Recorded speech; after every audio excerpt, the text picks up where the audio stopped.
Hello, friends of Columbia Basin College. Welcome to our annual Power of Connection event, an evening of connecting students to their dreams. I'm Holly Seiler, Vice Chair of CBC's Board of Trustees and one of your hosts.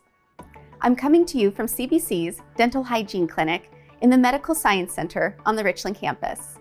We're thrilled you joined us to raise funds for much-needed student scholarships.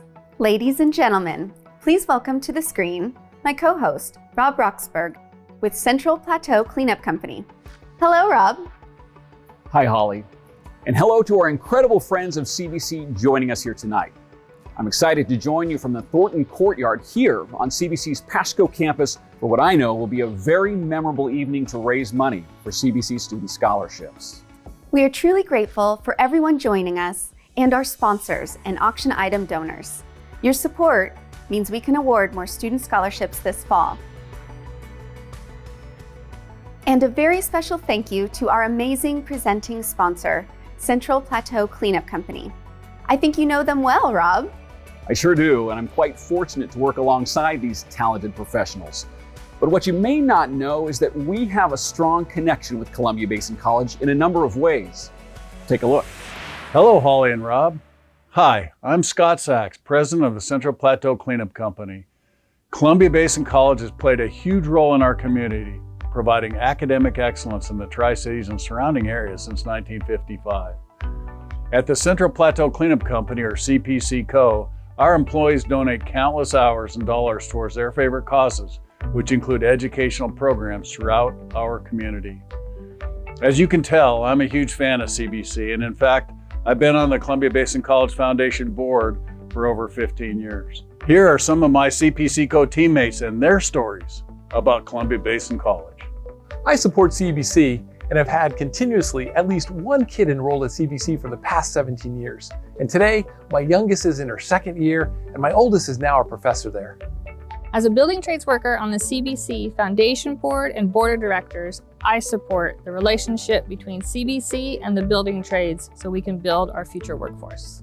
I'm an adjunct instructor in the CBC Nuclear Technology Department, and I'm on the steering committee for that program. We are helping to educate and train the next generation of Hanford workers.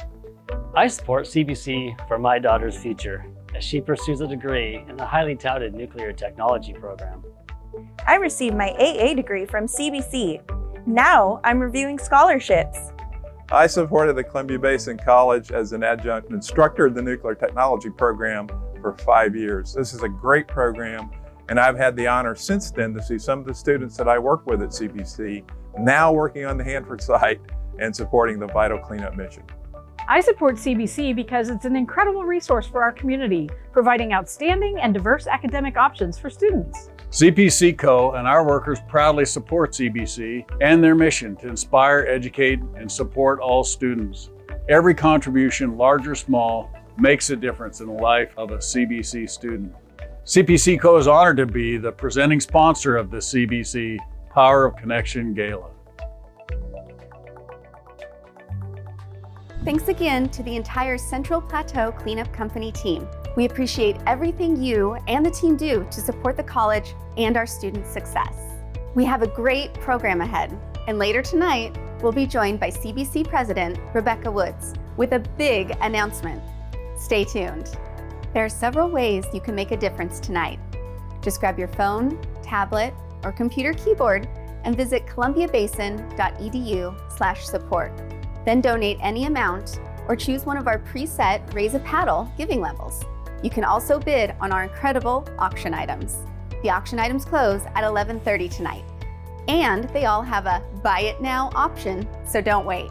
And as you heard Scott say a moment ago, every donation really does matter in the lives of CBC students. And tonight, you'll hear from a few of those students that your generous donations are helping. First, please join me in welcoming Taha Abakar from CBC's engineering program. In my country, Sudan, we have a civil war is going on. There's not a lot of opportunity for young people like me. Hello, my name is Taha Abakar. I'm an engineering student here at Columbia Basin College. When I left Sudan when I was 21 years old, I went to Egypt, which is there's a refugee camp I got moved to Cairo, and then I stayed there for another 2 years to finish my paperwork. I did interview, and they said you got accepted to the United States. They chose randomly the state also and the city. They just choose. I ended up coming to Tri-City. I decided to come to CBC as a ESL student. I finished ESL program, and then I finished my GED, and currently I'm a proud first-generation college student. I decided to go to get my associate degree and then transfer to Washington State University. Right now, my family are back home. They are supporting me. They're always telling me that keep going, do your best, and never give up. I received a scholarship from a CBC Foundations. The scholarships helped me to pay for my tuitions and school supplies. I would like to say to those all donated, your support means a lot to CBC and means a lot to CBC students. When I finished my bachelor degree from Washington State University, I am planning to work at Hanford Field as a civil engineering. If I get work experience from Hanford, I am planning to go back home to help to build my country as well. Thank you, Taha, for sharing your story. It certainly is exciting to see you work toward accomplishing your dreams. Together, we can do big things. And here's how your dollars can make a difference for CBC students. A donation of $5,000 can provide up to 5 scholarships to help Hawks achieve their goal of a college education. Your $2,500 gift can assist a Hawk needing housing assistance at Sunhawk Hall. A $1,500 donation can provide a 1-year scholarship for a CBC student. Your $1,000 gift can help 2 of our career and technical education students purchase the tools and equipment they will use during their programs and careers. A $500 donation can help a health sciences student pay for some of the mandatory program costs and personal equipment needed to be ready to learn and start their career. With a $250 donation, you can help pay for a student's textbooks for a quarter. Your $100 donation can help a student feed their family for a week or provide a gas card to get a Hawk to and from work. And this is just a glimpse of what your generous giving can do. Last year, your donations and those from others let us award $993,000 in scholarships. And this year, even more students need our help. If you need any help or have any questions throughout the night, our wonderful foundation team is standing by at 509-542-5519. That phone number is also in the program in your event box. And speaking of event boxes, before we go any further, I got to tell you, I've been dying to know what is inside them. So let's virtually head on over to CG Public House and talk with Kyle Simmons, who has a fun demo set up for us. Hey, Kyle. Hey, Holly and Rob and CBC fans. Let's take a quick look inside our autumn-themed event box where you'll find a program, a recipe card, 2 glass mugs, and all the ingredients to make 2 perfect apple hot toddies. Alongside that, you'll find a box of handmade desserts. I'm going to show you how to create a charcuterie board that will pair well with these drinks or to make in the future when you gather with friends and family over the holidays. All right, so first we're gonna make some flowers out of salami. So you just fold those in, we'll do a couple layers and lift up. So we do that with a wine glass a couple of times with different meats. And I prefer to use a wine glass over, like say, a pint glass, just because the rim is smaller. Next, we're gonna take some cheese. We've got some smoked Tillamook cheddar. Just kind of pile it. There's no wrong way to do this, really. We've got some apricots that you can put around. The nice thing about charcuterie is you can literally just put stuff anywhere.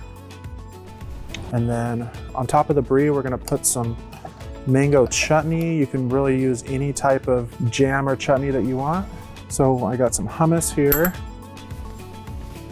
Then we're gonna take some pepperoncinis and kind of lay them around. Pepperoncinis go really well with pepperoni. Can't forget crackers. I like to use La Panzanella crackers. You can get them anywhere. They're just the artisan type of crackers.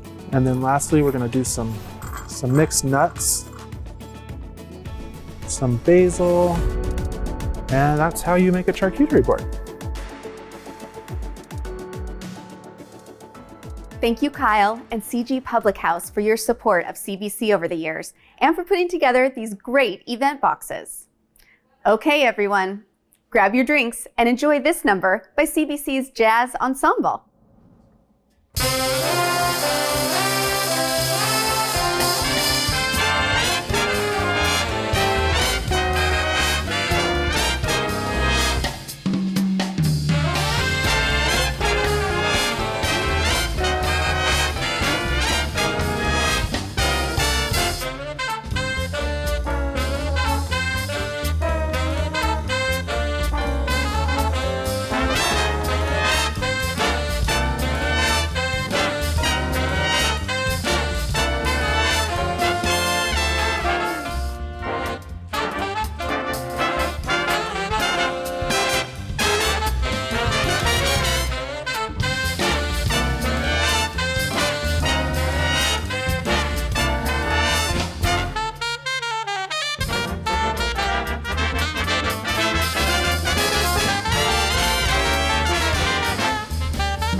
That was fun. We hope you enjoyed the performance. And now I'd like to thank the Washington River Protection Solutions team for being our Power of Connection VIP sponsor. Your support means so much. Please welcome John Eschenberg, Washington River Protection Solutions President and CEO, to introduce our feature presenter. Thank you, Holly. On behalf of Washington River Protection Solutions, we are thrilled to support the Columbia Basin College in preparing for tomorrow's workforce. CBC is pivotal in the success of this community and our industries. And now, I have the honor of introducing Steve Pemberton. Considered one of America's most inspiring business and HR leaders, Steve's triumphant life story is about defying seemingly insurmountable beginnings as a child, orphaned into foster care. He was born to a mother who was in the middle of a losing battle with alcoholism. It's been said about Steve that this little boy doesn't stand a chance in the world. He inherited those circumstances, handed down from one generation to the next. It wasn't his fault, but he looked at it as his responsibility. That determination to better his life was met by the kindness of everyday citizens who affirmed that fight. As told in the major motion picture and acclaimed best-selling memoir, A Chance in the World, adversity only fueled his desire to become a man of resilience, determination, and vision. Now, his new book, The Lighthouse Effect, is a stirring follow-up to his memoir, which offers practical encouragement for how you can be a human lighthouse for others using inspiring stories that will renew your hope in humanity. Steve went on to find success as a corporate executive, innovative diversity and inclusion thought leader, a visionary youth advocate, and an acclaimed speaker devoted to inspiring and helping others. Steve's keynotes, like his life story, amplify highly motivational messages. Believe in your dreams, rise above the obstacles, create opportunities for others, and most of all, persevere. And now, please join me in welcoming Steve Pemberton.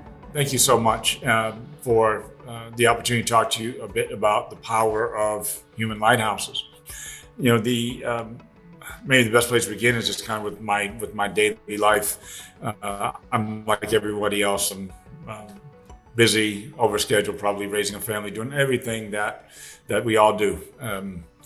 And that's what I was doing actually a few years ago when I was on the receiving end of a conversation that really did change my whole trajectory, in large part because I was not expecting it. And the conversation I was having was with this handsome, dashing little boy here.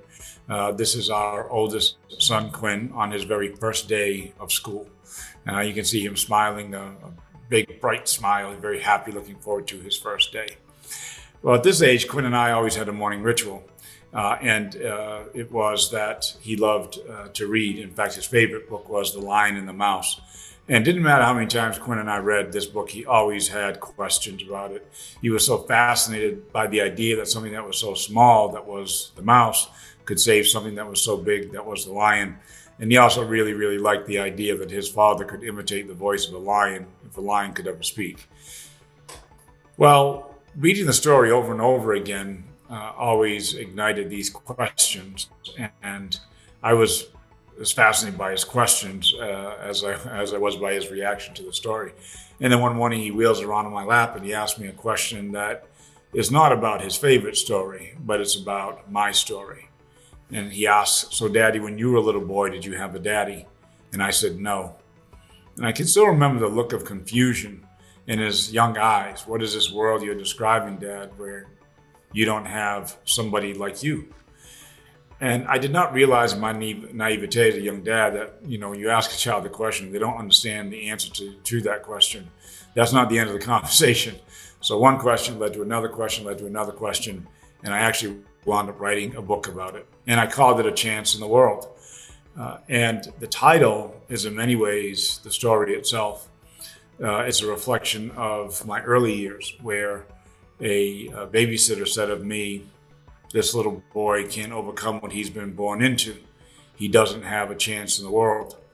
And then in my later years, it also so perfectly symbolized to me what I was seeking, what any of us are seeking, which was just a chance in the world. And so what I realized in the course of sharing that story of my early years was that I had done something else, that I'd written this more universal story about family and faith and fortitude and forgiveness that really does touch and impact all of our lives. Ironically, when I was writing the book, I stumbled across this picture in my case file to the best of my knowledge, no picture had ever been taken of me as a young boy. And so I didn't know who this was. It wasn't until I flipped over the back of the picture that I saw my birth name. And then all of a sudden, a whole flood of details came back to me. Who took this picture was a social worker, and where we were in a park in my hometown in Massachusetts. And it also brought back other memories of the enormous battle that I'm in. I have been really lost in the gaps of the foster care system that was well intended, but was not able to provide a sanctuary or a safe home for me.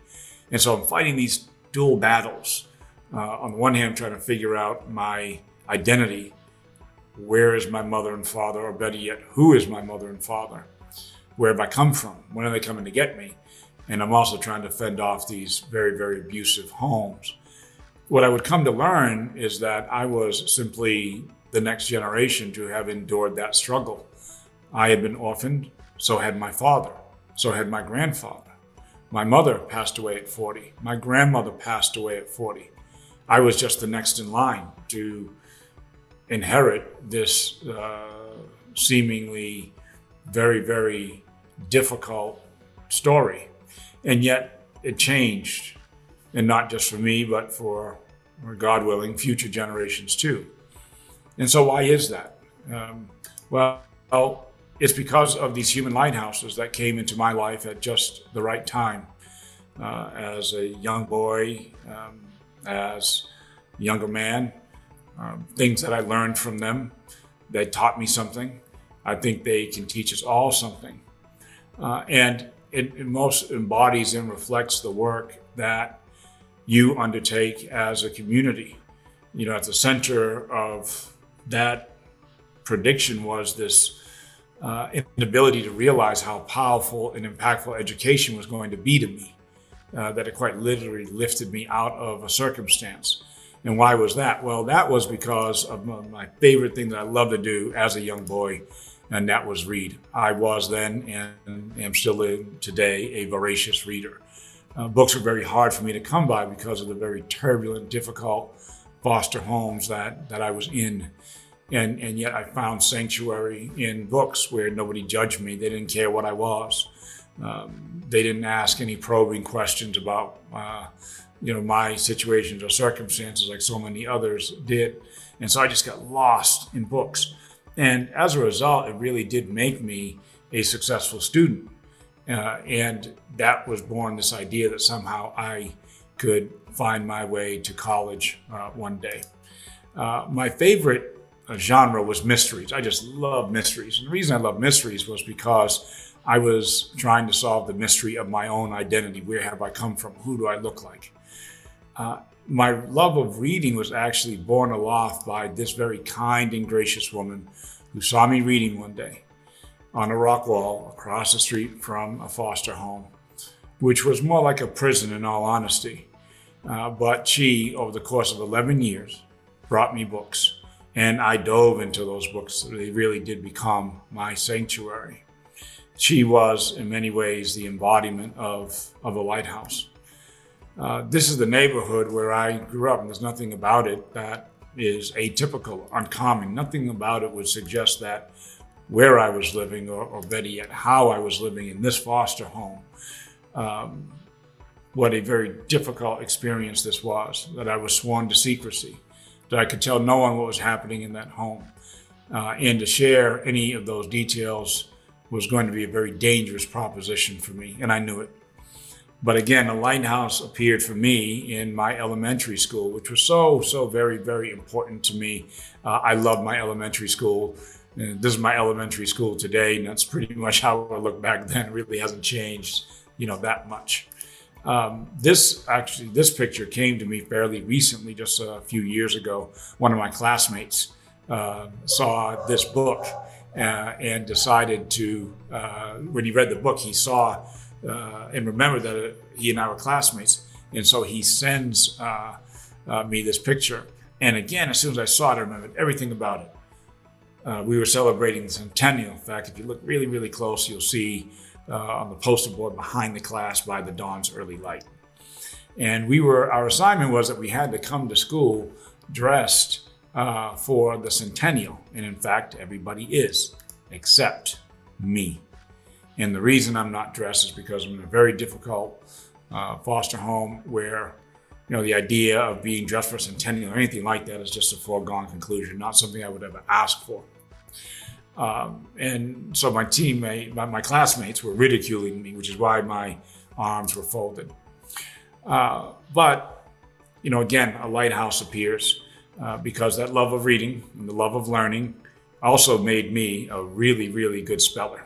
So I looked forward to the spelling bee because everybody knew, including me, that I was going to win. So I would walk into the schoolyard and announce that second place was available for anybody else. Because the idea that you were going to beat me from the day of the spelling bee was just a foregone conclusion. That was never going to happen. But the day of the spelling bee, when I find myself on this big stage, I am very anxious and incredibly nervous. I've never been in a situation like that before. And yet I happen to make eye contact with one of the spelling bee judges who keeps smiling at me and nodding at the microphone and encouraging me. You know, you never forget who sees you first. And she, in many ways, saw me first. Now, for some of us, we call that person mom or dad or grandma, grandpa, somebody in our family. But for others of us, the first time that we encounter that person is at a spelling bee, or perhaps it's in your classroom. You know, those are the impacts, the things that touch our lives. I have decided that I'm going to go to college, and I'm going to go to what is my dream school, Boston College. But I have no idea how to do this. I don't know what classes to take. I don't know how to apply. I know nothing. And a classmate of mine mentions to me the Upward Bound program. And the more he's telling me about it, the more I realize that this program that's focused on kids getting to the next level of higher education, whether that be community college or a four-year institution, this is the program that will help you. And so I set my sights for it. I don't know how to really do any of the paperwork. My classmate sends me to the Upward Bound office where I meet a familiar figure, the spelling bee judge from several years prior, who remembered me. She said, "I remember you. You're the spelling bee champ." And she actually remembered the word that I spelled correctly. Isn't that amazing, some several years later? She, a member of the New Bedford School Committee, and loved education, and she loved young people, and she poured that right into me. This man worked for her. Her name was Ruby Doughton. His name was John Sykes. I found myself with nowhere to go 3 days after Christmas, a very, very difficult situation.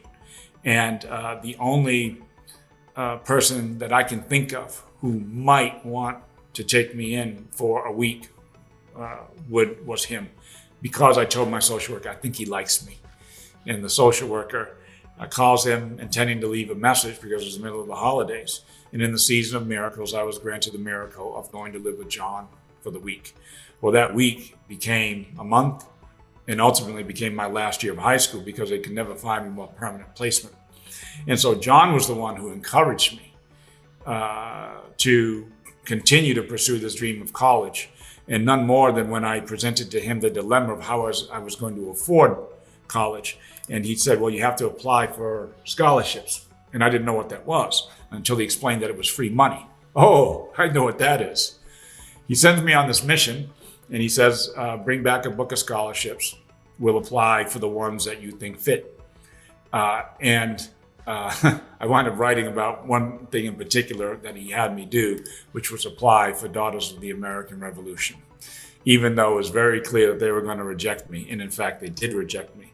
And when they rejected me, he made me write them back and ask them if they were sure. I can't believe it, but I did that. And they were very kind. They wrote me back and said, not only are we sure, but we're kind of really sure. Now, what did John know? John knew that I was going to be denied, of course, but he knew that I was actually going to win a lot more, which is how I wound up going to the very school that was first mentioned to me when I was in the 7th grade. This is Ruby Doughton at a book signing. So when I wrote A Chance in the World, it became a USA Today bestseller, it became a movie. Nothing I was trying to do. I was just trying to write down a family history to answer Quinn's question, as well as his brother Vaughn and their sister Kennedy. But Ruby, who in this photo you can see is smiling at me the exact same way she did when I was a young boy, taught me a lot of life lessons. It was the way she saw me and the way she saw any young person she encountered. I overheard her saying one time of me, that young man's going to change the world. And when you have somebody pour into you like that, a lighthouse who pours into you like that and has such a high expectation at a time when you have doubt and uncertainty, you never forget them. And that's exactly what's happening every single day at Columbia Basin. Every single day in quiet ways that mark time and you remember the before and after. And I have no doubt in my mind that many of you are a Ruby Doughton to somebody. I have no doubt of that. And if you're not a Ruby Doughton, then perhaps you're this person. Many years later, I would come to meet Claire Levin, the woman who brought me books. And on my mind, all those years had been why? Why did she do that? Over 11 years, bringing me books over and over again, never knowing what happened to me, never knowing how important they were to me.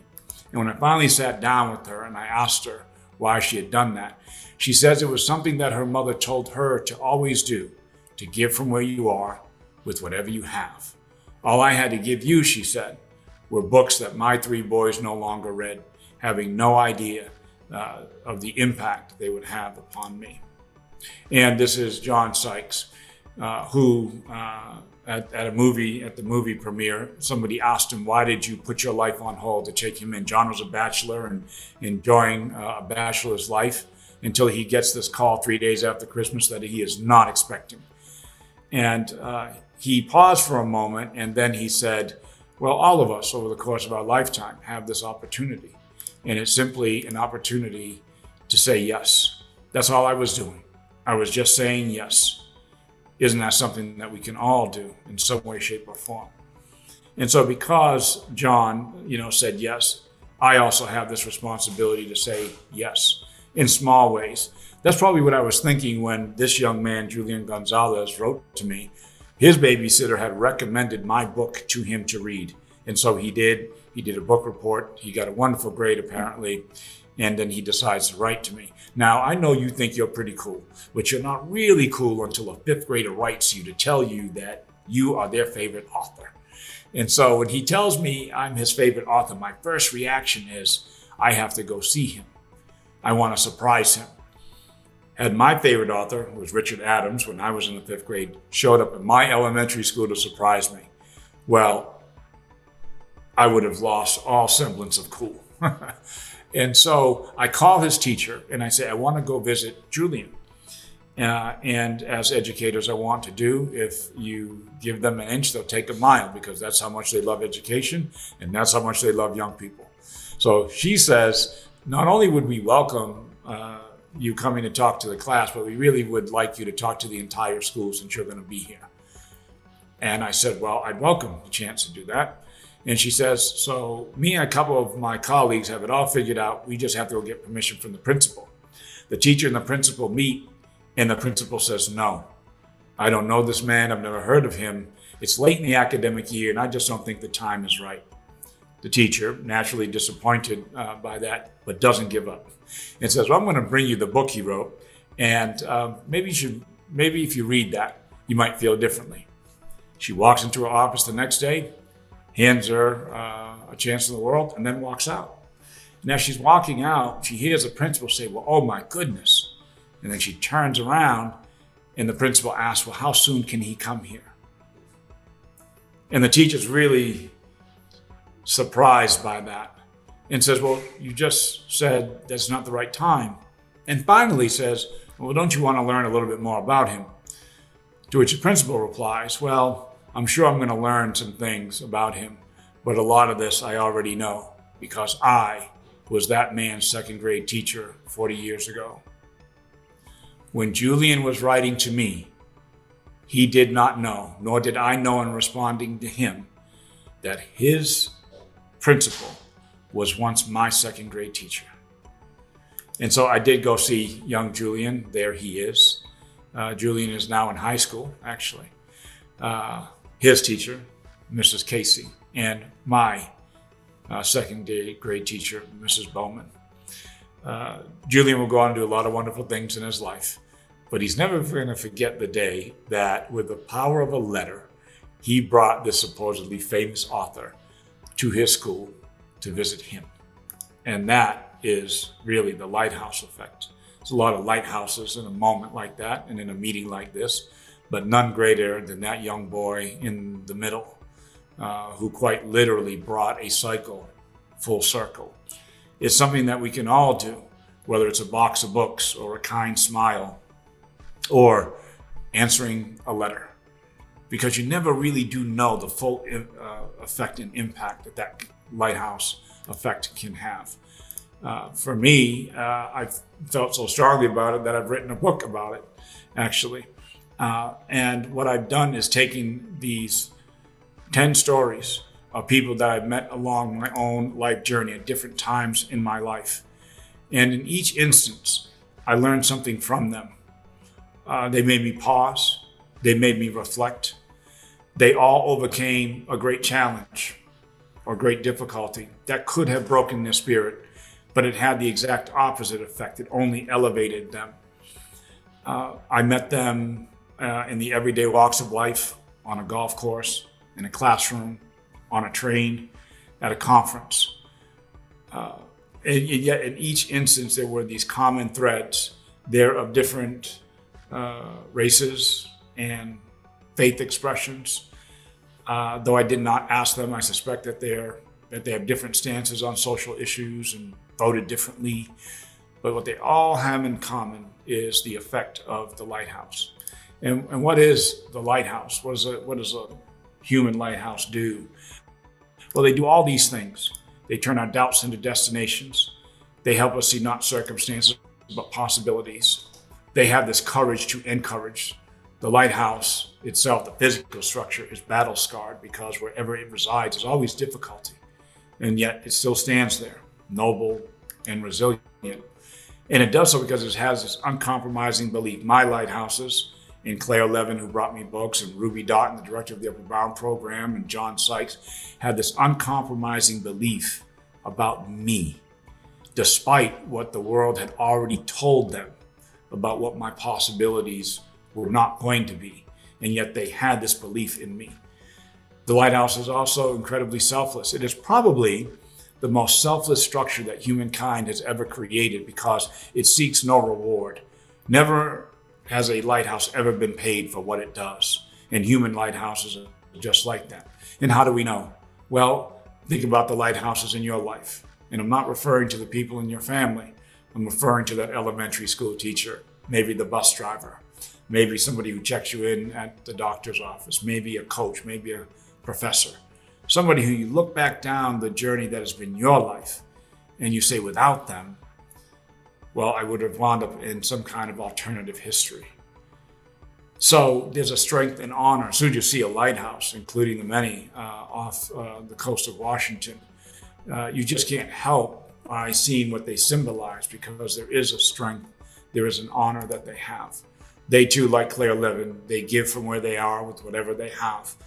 The lighthouse as a physical structure is not meant to illuminate the world around it. And in a world of social media and so much of the world that says, look at me, the lighthouse says, no, I see you, and it projects its light outward. It also knows that the first picture is not the full story. It does not judge you for being uncertain of the way. It does not blame you for being in the midst of the storm and say, didn't you know better? It is not concerned with your race, your gender, your politics, how much money you have. What the lighthouse sees first and sees only really is your humanity. That's what it sees. And so even though there are so many of them all across the world, that is the common mission that they have. And in doing all of that, they help us and they also heal us at the same time. Each day presents an opportunity for us to do exactly that, to help, to heal, and in your world, through the power of education. That's certainly what it did for me. If you study lighthouses, which if you write a book about them, I can tell you that's what you become. And there's a term for that, and it's called phorologist. And it comes from the Greek island of Pharos, which is where, according to legend, the first lighthouse was ever constructed on the Greek island of Pharos, hence the term phorologist. That means I know far more about lighthouses than I actually probably should. I know that the Statue of Liberty was once a lighthouse. I know that August 7th is National Lighthouse Day. I know more about the architectural structure other than the builders themselves, because I do find that they're so incredibly powerful. As a technical matter, we don't need lighthouses anymore. Anyone who sails will tell you that electronic navigational charts, global positioning systems, means that you don't need a lighthouse to guide you in the way that sailors of yesteryear did. So why do we still have them? In fact, nearly 23,000 of them. Now, their mission has changed a bit. Some have become kind of private history locations. Some have become hotels, can stay in a lighthouse.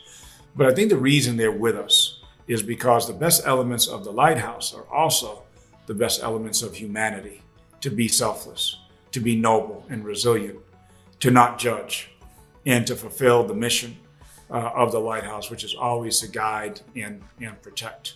And that, to me, is their most enduring hold on all of us. In a time of dissonance and discord, polarization all around us, we ought to harken back to the message of the lighthouse, which is to come this way, because this way is safe harbor.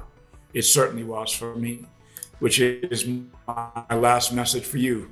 In the small ways, whether it's through supporting Columbia Basin College or teaching at the school, working in the administration, whatever capacity you have through this wonderful institution, what you're really doing in a very powerful and important and very mighty way is you're letting your life be a lighthouse.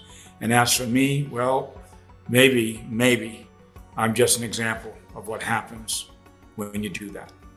Thanks again for the opportunity to share a few kind words with you.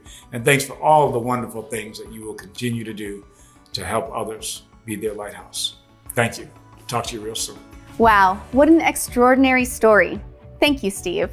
Perhaps you could be a lighthouse for a CBC student to help light their path so they can take that next step. Thank you, Steve. You are a true inspiration. Before presenting our live auction items, let's hear from another CBC student with an inspirational story. Please welcome Annie Clifton from CBC's Paramedic EMT program. Back in 2016, we found out that my dad was diagnosed with liver cancer. It has affected me emotionally, mentally, and definitely as a student. Hi, my name is Annie Clifton, and I'm studying to get my paramedic degree here at CBC. I grew up in Orange County, California for about 10 years, and then I moved up to the Portland, Oregon metro area. Growing up, it was hard moving from city to city and then state to state. As my dad started to get liver problems, the hospital bills started to kind of rack up and things were getting tighter, and I knew I wanted to pursue volleyball. Coach reached out to me from here and was like, come check it out, and I'm like, okay, on my way. Moving 4 hours away from home was a big leap for me. Ultimately just put a reset button on my life, and in this case for the better. I am pursuing my paramedic degree here at CBC because I've always had a passion for helping others, and being able to go on ride-alongs at fire departments has really just deepened my love for the field. As I'm finishing up my prerequisites, the fire for it just keeps on getting stronger. Something great about my field of study here at CBC is having the hands-on experience as far as having the clinicals and working in the hospitals while getting my degree, which really helps with consuming the information that we're being taught. Rather than just the books, it's also the hands-on experience. So what's helped me become successful as a student here at CBC is definitely the faculty. I mean, there's always resources reaching out to me as far as counseling and financial aid, Hawk Central, all the above. To me, CBC means endless possibilities. To the donors who have contributed money to the CBC Foundation, thank you. If it weren't for the scholarship, I wouldn't be in school, and many people that I know wouldn't be in school as well. Thank you, Annie. We look forward to seeing you graduate and are certain you'll do great things throughout your career. And now it's time to take a closer look at our live auction items. If you haven't had a chance to register to bid, please visit our giving website at columbiabasin.edu/support to get started and to see all of our live and silent auction items. Auction item 1 is a dinner and wine flight experience for 8. Your dinner for 8 will be served by a friendly flight crew in the Musser family's incredible airplane hangar in Pasco. The night will begin with champagne, bourbon, and award-winning wine, and end with a dessert port. This unique experience includes a 5-course meal prepared by CG Public House, along with a specially paired flight of wines with each course. This package is valued at $1,500. Special thanks to Shirley and Steve Simmons and Scott and Teresa Musser. Be sure to get your bid in before 11:30 tonight when all the auction items on our giving site close. And remember that all our live and silent auction items have a buy it now option. Our second live auction item is a weekend getaway to Suncadia. Enjoy a weekend away in this 1-bedroom unit at the Lodge at Suncadia. The Lodge features majestic architecture, panoramic river and mountain views, and all the amenities of a full-service luxury hotel and conference center. The room includes a spacious kitchen, deep soaking tub, private outdoor balcony, Flagstone gas fireplace, king-size bed, sleeper sofa, and high-speed internet access and sleeps up to 4. The package is valued at $2,000. Our many thanks to Raj Bandaru and Karen Connors. And now, here's our third auction item, a private dinner and wine tasting for 8 with John and Gretchen Bookwalter at their Fiction at J. Bookwalter restaurant.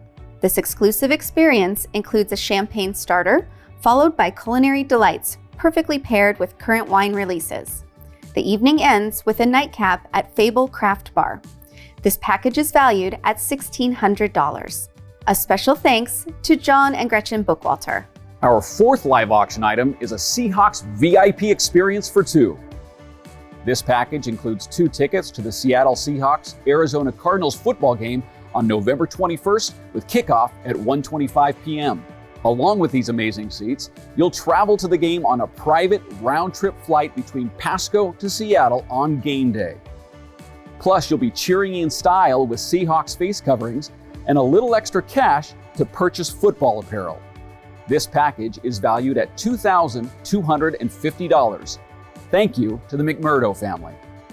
Before we show you our last live auction item, we've invited one final CBC student to share her story. Say hello to Amber Griggs from CBC's Visual Arts program. I was stuck on the couch very often and unable to leave. I found myself getting lost in color and in art and being able to just find a silence and a peace there that was unavailable to me elsewhere. Hi, my name is Amber Griggs. I'm an art therapy student at Columbia Basin College.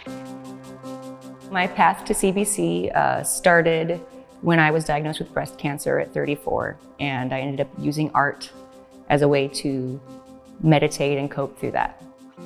As I healed, I decided that it would be a great place for me to go to be able to help other people do the same.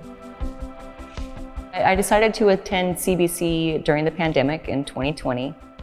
Everything slowed down. I stopped working as much and I had time to think about what was important to me. And I decided that I wanted to be an art therapist, and I looked it up and I needed a lot of schooling to do that. The way that my cancer experience has shaped me and my direction in life is it slowed me down and it gave me time to think about the things that were important to me and what I wanted to be doing with the rest of my time here. Getting an education in art therapy, I think it's going to be great for me, and especially for helping people with those kinds of situations, because I have a shared experience there and a certain level of understanding for what people are going to be going through. Receiving a CBC scholarship means a lot to me. There's one less thing that I have to worry about now that I have some help. To everyone who donated to the CBC Scholarship Fund, I would like to say thank you. It's made a big difference for me, and I know that it makes a big difference for other people as well. Thank you, Amber. It is exciting to see you work towards accomplishing your dreams. Congratulations. And our fifth and final live auction item, drumroll please, is a Broadway musical spectacular for 10. You and 9 guests will enjoy the Broadway musical Cats from the Hapo Suite at the Toyota Center on November 1st. Along with tickets and a private suite, you'll receive the red carpet treatment with food and beverage catering, a personal server, in-suite waitstaff, concierge services, a private entrance, VIP parking, and balcony seating. This package is valued at $1,200. A special thank you to Hapo Credit Union. Remember, until 11:30 tonight, you can donate or bid on this or any of our live or silent auction items that someone didn't snag with the Buy It Now option. As you've hopefully figured out by now, our Power of Connection event is all about helping CBC students thrive. And student scholarships are only possible because of our donors, so we thank you for your support. And now, please welcome Rebecca Woods for a special announcement about someone else who helps students thrive every day. Thank you, Holly and Rob. Hello, Hawks and Hawks at Heart. Each year, CBC recognizes an outstanding alum who has bettered our community through their accomplishments or service. I'm excited to announce the person we have selected as CBC's 2021 to 2022 Alumnus of the Year. This individual started their education at CBC and has gone on to make a difference for the Pasco community and beyond by positively impacting thousands of children each year.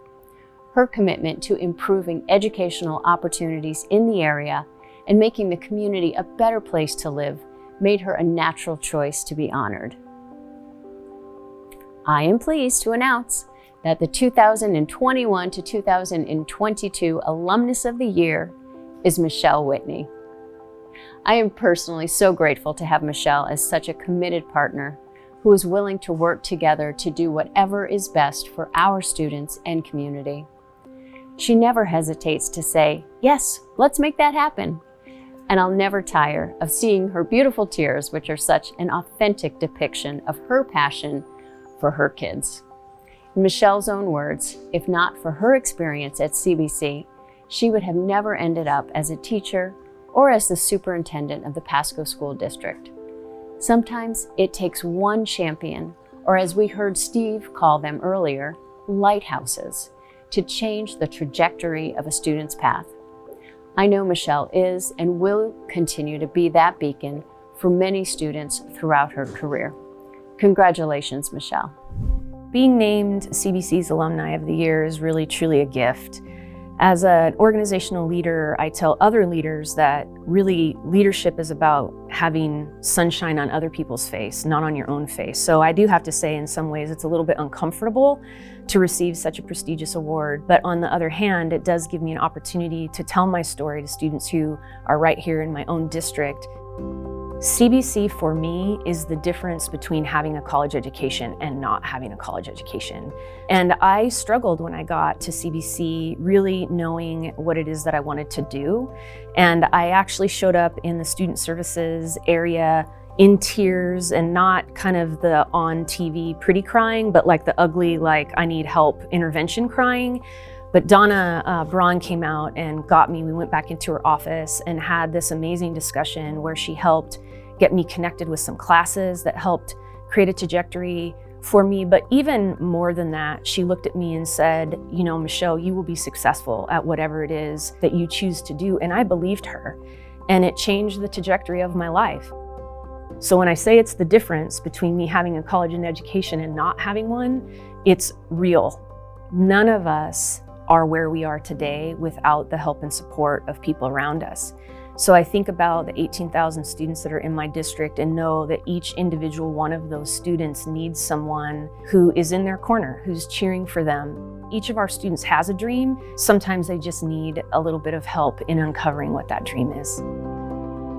Thank you, Rebecca and CBC's Foundation for naming me CBC's Alumni of the Year. I was so surprised at our Pasco School District Back to School rally to be honored by someone who I respect so much as Dr. Woods, and to get an award from an institution who means so much to me. I promise to use this award to inspire students who maybe don't see themselves as a traditional college student to actualize their higher education dreams. Way to go, Michelle, and congratulations on being CBC's Alum of the Year. Well, it has been a fantastic night. Thank you again to our amazing sponsors and donors of the live and silent auction items, and a heartfelt thanks to our Power of Connection presenting sponsor, Central Plateau Cleanup Company. Thank you, Holly. And thank you, friends of CBC. We are incredibly grateful for your generous support during our Power of Connection event and throughout the year. We look forward to seeing you next year. And as we sign off here tonight, we invite you to stay and watch a video about how some CBC Hawks soared from home with online learning during the past year, and a virtual performance by CBC's Jazz Ensemble and some of the instructors. Good night, everyone. I have, for as long as I can remember, had an incredible passion for sharing music. It's just magic to me to be able to play, to be able to create music is unlike anything else. So it's an amazing thing I get to do.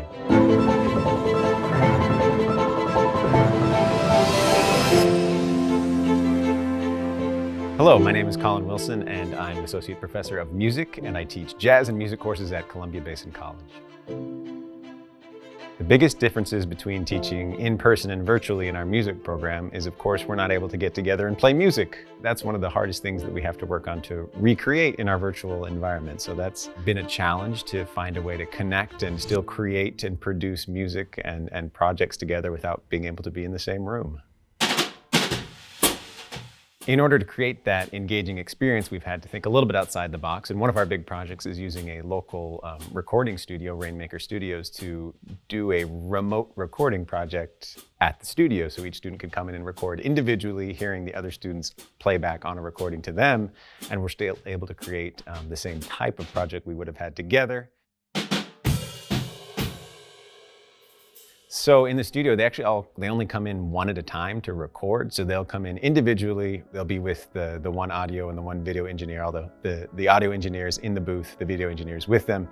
And those two are in the room together. They're masked until they play. They'll perform their part, and then they leave. And the next student comes in, and they're able to hear the previous student's recordings through headphones while they record.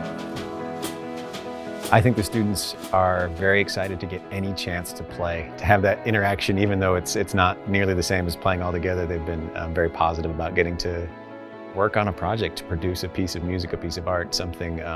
So there's the creative element, and also just, it's still a sense of connection, even though it's not quite the same as all being in the room together. It's still a lot more fun than playing by yourself at home.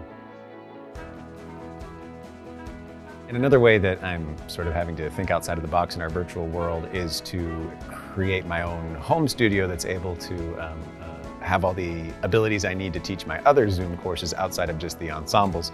So I was able to take some of our equipment here from CBC and some of my own equipment, and in one bedroom of my house I now have a keyboard with an amp, all of my, I'm a saxophone player, so I have several saxophones set up, any other instruments I might need, and then the appropriate mics to have decent sound quality over these Zoom classes, which is particularly important for music students to be able to hear clearly as I'm playing things on them for piano that they need to understand. The sound quality is maybe more important than your sort of average lecture course audio quality. So it's been a little bit of a process of figuring out how to get that high quality sound to them.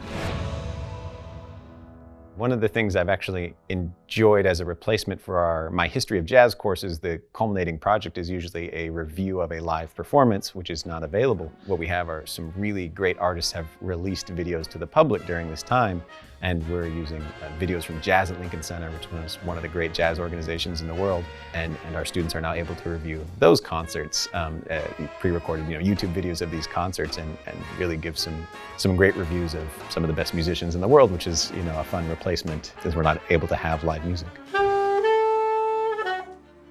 I think it's important to think outside the box during our virtual time, because we can't replace exactly one for one the instruction that we had live. And I think we need to be as creative as possible in order to serve our students and help them accomplish the goals they still have.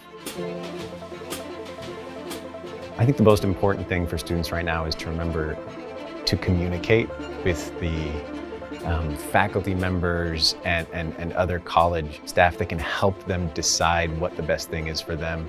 There are always more options out there than there seemed to be at first, whether it's financial or academic. The communication can solve almost any problem and get you where you want to go.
Bye.